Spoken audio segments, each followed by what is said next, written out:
Seems to start with you. That must feel really good, particularly after 3 in a row. It must be a bit of a monkey off the back.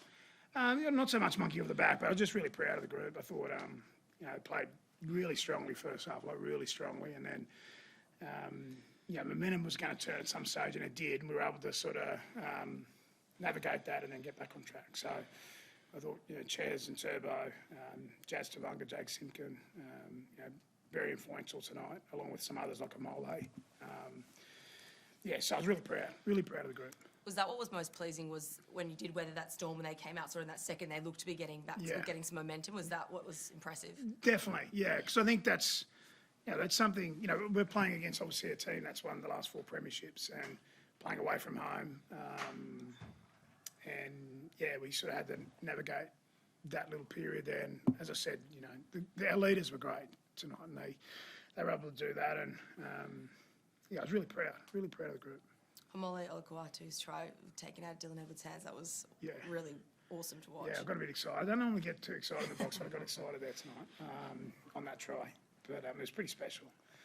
Yeah, no, he's some sort of player, Hamole, and came up with a big play, great kick and contested it, and that's what we wanted tonight. Wanted to play with plenty of spirit and courage, and we did that. Yeah, the boys did that. Steve, you were pretty adamant yesterday that you wouldn't be playing Tommy if he was not back to 100% fitness. It certainly looked like he was out there. What did you make? Really influential. Like I said, I thought, Turbo and Chaz, really lit our team exceptionally well. So it was great to have him back on the park, yeah. Was there any temptation when you sort of up a couple of tries in the last 10 minutes to take him off, or was it getting to 80?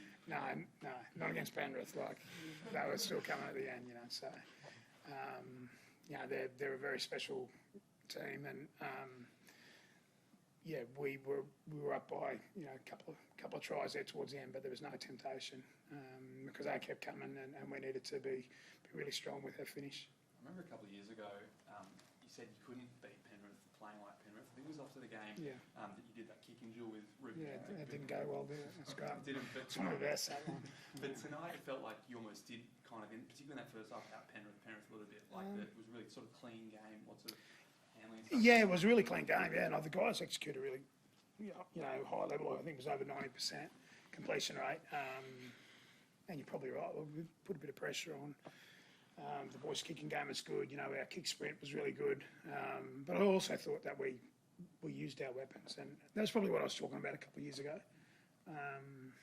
Trying to use our weapons and not copy others, and I still feel like we do that. But we built the game.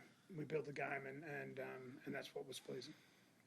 What was it like in that third quarter where they had all that momentum after half time? It sort of felt like they were coming after you, and you had to sort of regroup and get the momentum to swing back your way. I think it's probably the part I'm most proud of for the team this week, was because previous weeks we haven't handled momentum swings greatly. So for us to acknowledge that tonight, to somewhat halt the momentum and finish the game off, I'm really proud of the team for that. Steve, just on the officiating tonight, obviously no one wants to bash the refs, but from where we were sitting, those 2 Simbins looked a little soft. Did you feel like we've overcorrected at all? Yeah, well, I don't think it was just tonight. I've watched all the games over the weekend, or most of them anyway. And I feel like, potentially just needs to be looked at, because there's some tackles that look very similar, and some are getting sin bin, some aren't getting sin bin. I don't have an answer. I think it's a really tough job for the referees, I've got to say.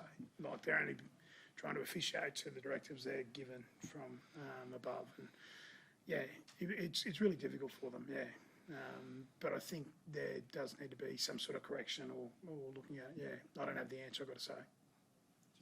What's the plan for the bye? Do you go away? Do you go into camp? Have time off? Time off, mate. Yeah, I've said this before. We had a period where we had 5 games in 25 days, which is very, very, very unusual. The boys were really good because we had a long prep this week, but this has been in our calendar from day one, and so the guys get a good break this week, and they need it. We need it. What's your feeling about that, the way the game is being officiated at the moment? Is there anything that you think could be done differently or done better? Probably just echo Siebes' thoughts. It's a really tough situation for the referees, because they're only just out there doing their best, and the bunker obviously has different vision that they can sort of comment on. So yeah, there's a lot of moving pieces to it, so I understand it's difficult, but you know, obviously when there's lots of people going to the sin bin, it can have an impact on a game of footy. So they're just doing their best out there, and I'm sure over the next couple of weeks we'll find a balance. Thank you guys. Cheers.